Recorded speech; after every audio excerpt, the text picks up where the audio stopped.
right, folks, back on the Bossman show in front of the show, David Kiefer, Southeastern Louisiana Lions, our Southeastern Conference, doing big things. Good to talk to you again, David. How you doing, brother? All good, all good. Just got back from a nice long bus trip back home. Just back to work, on to the next games. Just trying to keep it going. I hear that, man. Well, hey, how good did it feel for your guys, man, to go to Houston Christian, who came to your place and beat you all before your four-game winning streak, to kind of being that loss, man, to kind of make those corrections from last game and get the job done on the road last night? Yeah, big win for our team. Anytime you go on the road in conference play, it's a big win for our team. And Houston Christian's a really well coached team that's been playing really well. And obviously they came to our place earlier a couple weeks ago and kind of messed up our winning streak. So our guys were ramped up to go down there and get revenge for sure. 100%, man. Your league is tough, man. You got 17's over 500. 6 of you are between 10-4 and 8-6, and you got and McNick's is up there 13-1. So go about the depth of your league and how tough it is every night, home and away. You can't take anybody lightly, especially as the games get more important. 6 more games of season to go.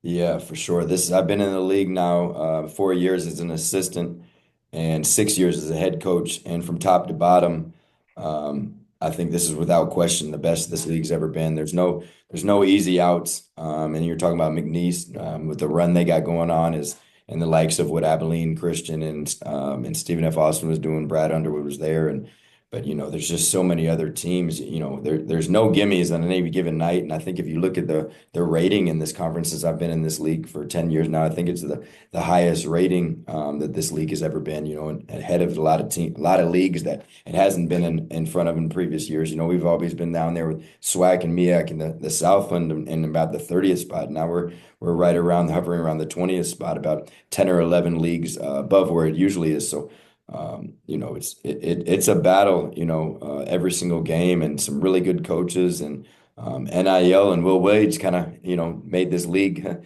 get better. 100%, man. I'm gonna ask you about that in a little bit too, Dave. Like, man, for you guys, non-conference wise was real competitive wise. 16-9 right now.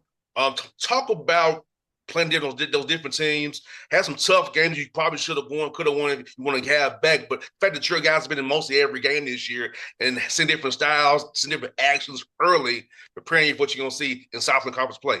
Yeah, we try not to get, talk too much about the past, but man, you go back to some other games that just came down to buzzer shots that didn't go in. Gardner Webb, we lose right there at the end of the game. Wyoming, we lose right there at the end of the game. Louisiana Lafayette, we lose right there at the end of the game. Even going getting into conference play to open up a conference play at Nichols, losing right there at the end of the game. Just so many close games that could have went either way. But one thing about this team, out of all the teams that I've had, this is the most resilient team that we've had. Our guys are extremely tough, and just the way they approach every single day. Going back from this summer, this is the most coachable team I've had, the most gritty team that I've had, and it's become a team that's player led. And as a coach, for me personally, your best teams are player led, and we just got really good guys that understand how to practice every single day. They're laser focused. They don't get caught up in the winning streak or the losing streak because we've been through both of them, and they're just on to the next day. And even going back to that Houston Christian loss that we had after that big winning streak, I think 6, 7, 8 games in a row, whatever we won, and losing to Houston Christian, I think we had the next 2 days, we might have been the best practices we had all year. There was no finger pointing. There was no dropping their head and feeling sorry for themselves. The guys just moved on and went to the next day. And it's just really fun coaching a group like this. No doubt, man. I'll tell you, Dave, the player-led teams I was on were the best teams we had. The 2 years with player-led was the best teams. And this time of year, playing 25 games in, how much live are you all doing for us? Or you kind of, with the players, kind of collaborate with the players on, if we're going to go louder today, we're going to do some walk-through drills, shooting, that thing. So how you kind of work with your players who are a little older now to kind of figure out what's the best route to keep their bodies healthy? Is this Yeah. gauntlet keeps on going? We know that what's really important comes March, kind of keep their bodies healthy, kind of work with them on how we're going to work and practice every day so we are optimal for that tournament coming up here. Yeah, we're heavy film right now. Tuesdays are off day for the players. It's kind of a weird conference play when you go Saturday, Monday. So Tuesday's not really your typical off day. I'm used to having Sunday as an off day where You don't have to go in the office. The guys don't have to go to class. So Tuesday's your off day where everybody still goes to the office. You feel like you still got to be here, and the players still got to go to class. Um, but we're heavy film right now. Wednesday's always Southeastern only day. We watched self film. We watch our self edits from the previous two games. We grade, go through grades, and it'll be a long film session, maybe 45 minutes to an hour, depending how long my mind can stay focused in there sometimes. But then we get down to the floor and we just get better at being us. We go live, I'd say just about every day, but it's very limited. We get a lot out of I'd say, we'd go for 45 minutes to an hour on the floor. We're not going much past an hour, hour 15 tops.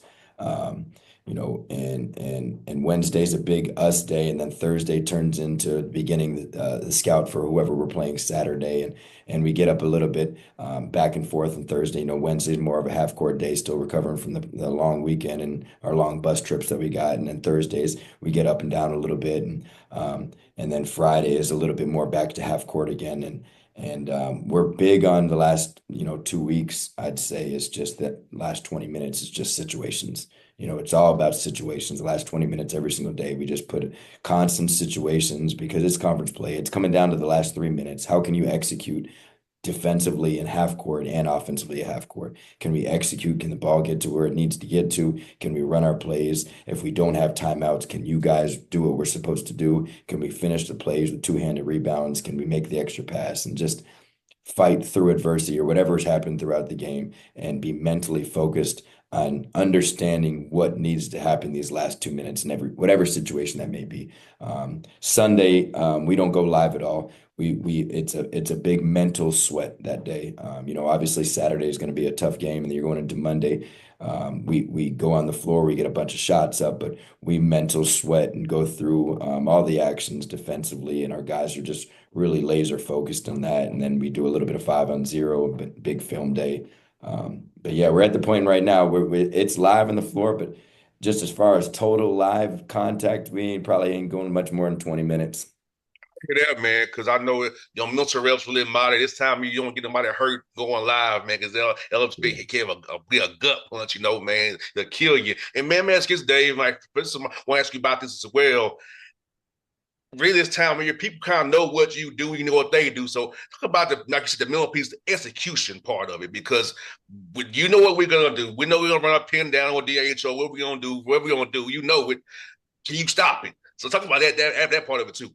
Exactly. It's about bringing your game to the floor. We know what everybody else is doing. They know what we're doing. Obviously, you can make some adjustments and counters, and you kind of see what they did last time. You want to make some counter moves, but when you're getting down to the end of the game, there's no more tricking. It's about can you bring your game to the floor? Can you execute it? Obviously, they can simulate our defense in practice. We can simulate their defense, but nobody can simulate you better than you. So,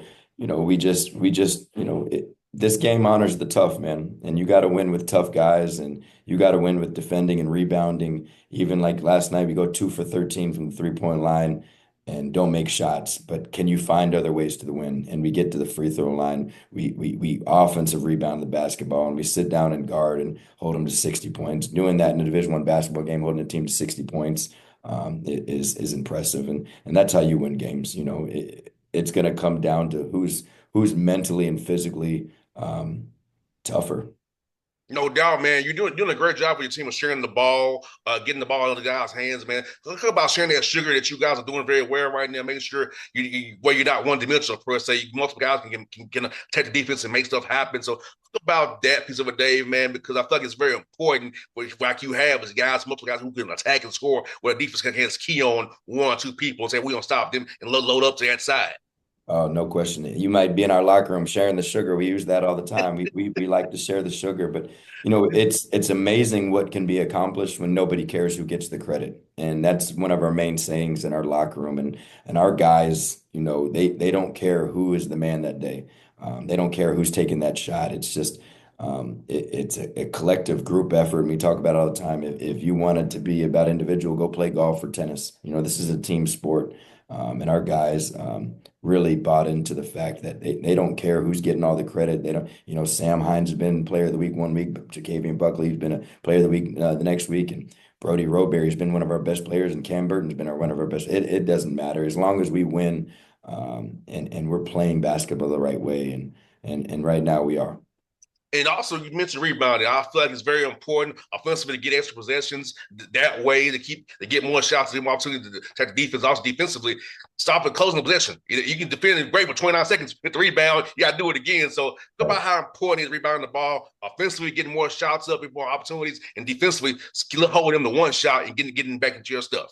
No doubt. No rebounds, no rings. That's another one of our sayings. You got 76% of the time we tell our team that Division I teams that win the rebounding battle win the basketball game. So, and I think we're, I could be wrong, but we're maybe like 12-1 or something like that when we win the rebounding battle.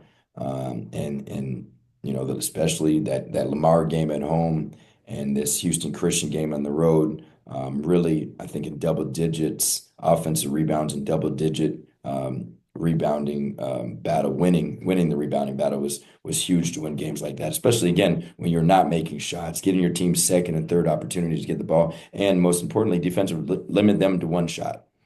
Because we all know the second shot, when you get a second shot and a third shot, every single time they get offensive rebound, the percentage of them making a basket just goes up. So making sure you're finishing plays, it's great that you sit down and guard, like you said, for 28 seconds, but it's deflating. It's deflating to give up an offensive rebound. But in the other end, it gives your team juice when you're attacking that glass and give your team second chance shots.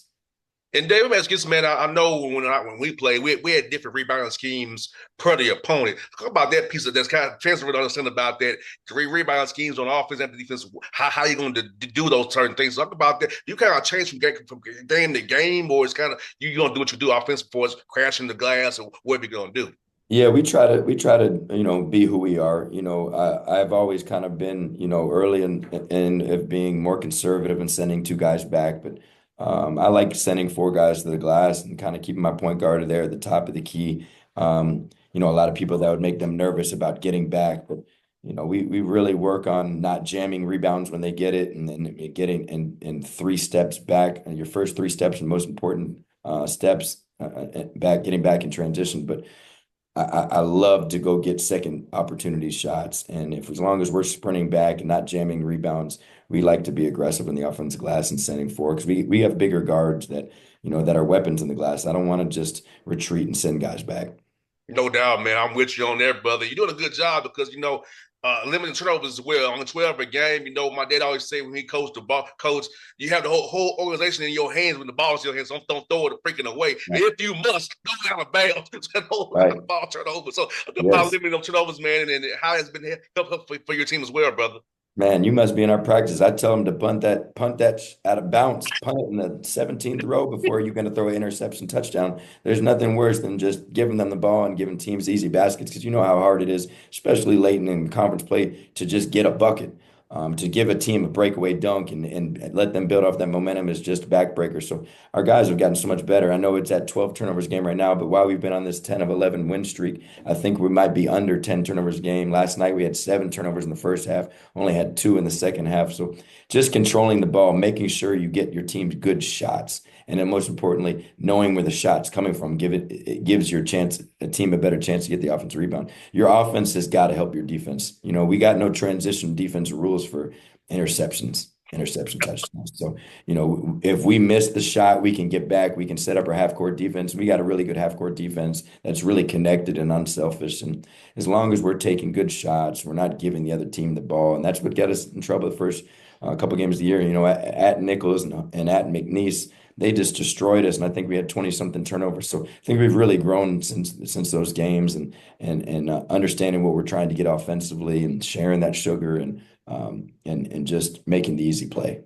Especially like a team like Lamar, who does a lot of pressing. Don't get don't get sped up by their press. Just Right. no trust your press break offense pretty much. I think sometimes young men who are don't sometimes they get the press with a zone freaks them out. Just trust your press break offense or your zone offense. If sometimes you kill, you still run your man stuff. It's get in the middle of the dadgum court and screen the sucker and do what you gotta do. No doubt. But you and I know that. But sometimes getting a player to get to like, okay, it works.